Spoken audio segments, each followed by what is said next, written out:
Pemirsa, keluarga korban pencabulan anak oleh ayah kandungnya kembali melakukan aksi unjuk rasa di depan kantor Pengadilan Negeri Seyrampah pada Selasa siang. Keluarga menuntut keadilan kepada majelis hakim sebelum pembacaan vonis tuntutan pada Senin pekan depan.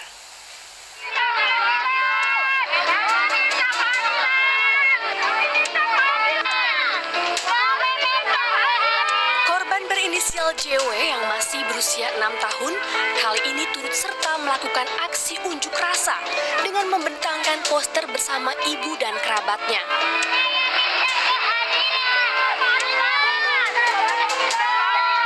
Keluarga korban terus berharap majelis hakim bisa bertindak adil menjatuhkan vonis maksimal minimal 15 tahun penjara dan memberlakukan hukuman kebiri kepada ayah korban. Usai menyampaikan tuntutannya, keluarga korban yang tidak bersedia dimediasi langsung meninggalkan lokasi pengadilan.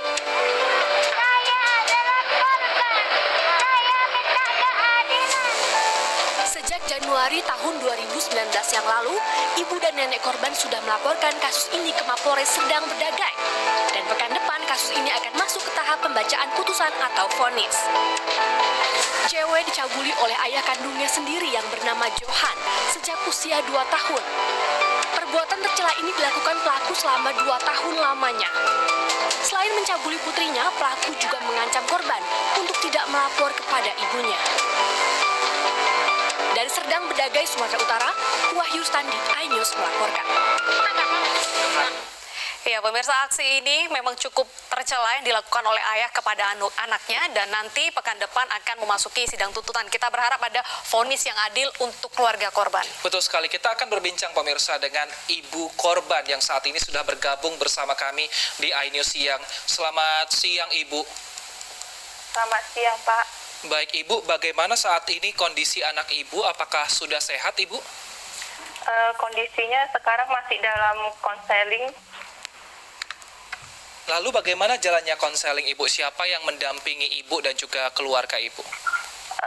Konseling itu di Minawi Consulting. Dari awal kejadian itu sudah diproses dari pihak LPSK yang menunjukkan kami untuk melakukan konseling psikolog anak ke Minawi Consulting. Baik. Ibu, kasus ini kan sudah berjalan sejak Januari 2019 hingga saat ini. Sebenarnya apa yang membuat kasus ini cukup lama sebelum dijatuhkan vonis, Bu? Dari awal saya buat laporan tanggal 28 Januari 2019 itu, dari pihak Polres itu sudah banyak ada kejanggalan, sampai ke Kajari Sergei, Kejaksaan Sergei, banyak kejanggalan. Sekarang sampai naik ke pengadilan, di hakim juga banyak kejanggalan. Jadi untuk saya mendapatkan keadilan ini sangat susah, makanya saya melakukan aksi demo supaya banyak pihak yang betul-betul tahu bahwa kami itu korban yang membutuhkan keadilan. Baik, kami tidak bermain-main. Iya, kejanggalan seperti apa yang Ibu rasakan, Bu? Kalau dari pihak kepolisian, kejanggalannya tidak melakukan penahanan terhadap tersangka. Baik. Ketika pelaku tidak ditahan, apa yang dilakukan pelaku kepada keluarga Ibu? Apakah ada indikasi pengancaman mengingat anak Ibu waktu itu juga sempat diancam untuk tidak melaporkan? Ada. Kami sering diteror. Anak saya juga ada merasa ketakutan karena orang tuanya pelakunya tidak ditangkap sehingga dia susah tidur dan sering mimpi buruk. Berarti pelaku ini masih sering menghubungi keluarga Ibu, meneror seperti itu ya hingga saat ini?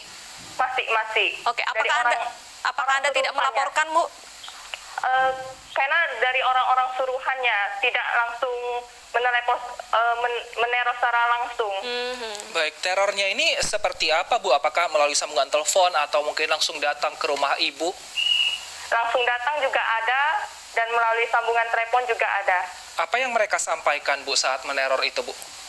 Dia saat meneror mengajak kita untuk menawarkan pertolongan, tapi intinya itu pertolongannya itu mau mengajak kita berdamai dengan pelaku. Tapi saya tidak mau. Baik, Ibu, kami konfirmasi, apakah saat ini pelaku sudah ditahan atau belum, Bu? Masih belum. Masih belum ditahan ya, Bu, ya. Tapi iya. Apakah Ibu dan juga keluarga Ibu tahu saat ini posisi pelaku di mana, Bu? di rumahnya yang di Medan. Oke, berarti masih berada di Medan juga ya. Apa Iya. informasi yang Ibu dapatkan dari pihak kepolisian ataupun pengadilan kenapa pelaku tidak ditahan? Saya tidak mendapatkan informasi apa-apa, cuma dari pihak lembaga yang membantu saya itu PKPA menyurati ke kejaksaan, kejaksaan membalas pelaku tidak ditahan karena ada COVID, itu alasannya. Sedangkan dari pihak pengadilan mengatakan kepada wartawan-wartawan bahwasan dia takut pelaku itu seperti pelaku-pelaku sebelumnya yang dimasukkan ke penjara, dipukul sampai meninggal. Baik, kalau untuk korban sendiri akibat perbuatan ayahnya ini, apakah ada perubahan secara psikologis, mungkin tidak berani bermain bersama temannya atau lebih pendiam seperti itu, Ibu? Iya, ada. Dia selalu mengurung diri dan kelihatan sedih. Selalu menanyakan kapan papi di penjara, kapan papi di penjara. Dede udah mau keluar dari rumah, dia kan tidak berani keluar dari rumah selama ini.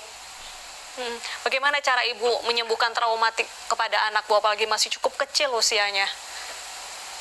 Saya mengajak dia sharing lah, ibaratnya apa yang janggal di hatinya itu dia ceritakan saya mendengarnya, saya pelan-pelan kasih dia pengertian agar lebih mengerti dengan kondisi saat ini. Selain mungkin sedih secara psikologis, apakah putri Ibu ini juga mendapatkan pengobatan, Bu? Karena memang kan waktu kejadian ini sempat mengalami luka-luka ya? Tidak, kalau itu tidak mendapatkan pengobatan, hanya psikolog aja. Baik, saat ini apakah mungkin ada kerabat atau keluarga Ibu yang juga datang berkunjung, Bu, untuk membantu agar anak Ibu bisa segera pulih secara psikologinya, Bu? Ada keluarga dekat mama angkat. Oke. Apa yang dipersiapkan oleh pihak keluarga, Bu, mengingat sidang tuntutan akan dilangsungkan Senin pekan depan? Kami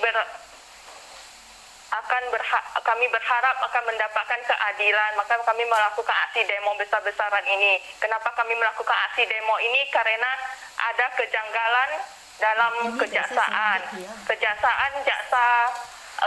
Jaksa sendiri yang bilang ke kami waktu kami tanya. Kami bertanya kepada jaksa Andi Hakim, Pak, kira-kira tuntutan berapa tahun ya?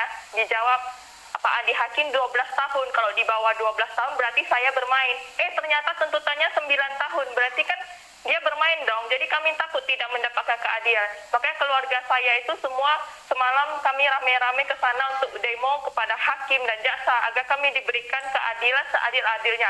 Bayangkan anak umur 2 tahun yang dicabuli selama 2 tahun. Dan perkara berjalan selama 2 tahun. Kami masih tidak mendapatkan keadilan. Bagaimana rasa sakit hati kami? Bayangkan seandainya bapak-bapak dan ibu-ibu berada di posisi kami saat ini. Apa yang akan Anda rasakan? Apakah Anda akan bertindak seperti apa yang saya lakukan pada hari ini untuk keadilan putri saya? Putri saya masih kecil, masih tidak tahu apa-apa, tapi masa depannya sudah dihancurkan. Masih juga dipermainkan dan tidak mendapatkan keadilan. Dari awal saya minta pertolongan dari LPSK, PKPA, P2, TP2A Provinsi. Mereka berusaha membantu saya, tapi kami tidak ada daya. Karena permasalahan kami pelan, jalannya seperti kura-kura.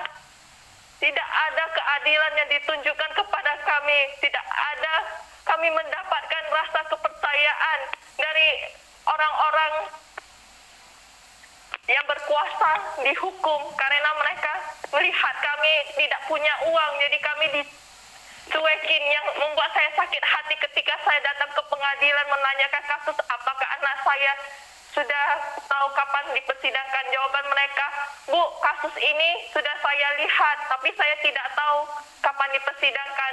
Karena setelah dibaca oleh hakimnya, ternyata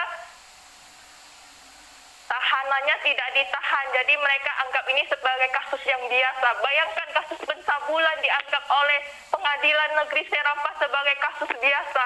Apa yang kalian rasakan pada saat itu jika berada di posisi saya menanyakan hal seperti itu tetapi menerima jawaban yang seperti itu? Baik.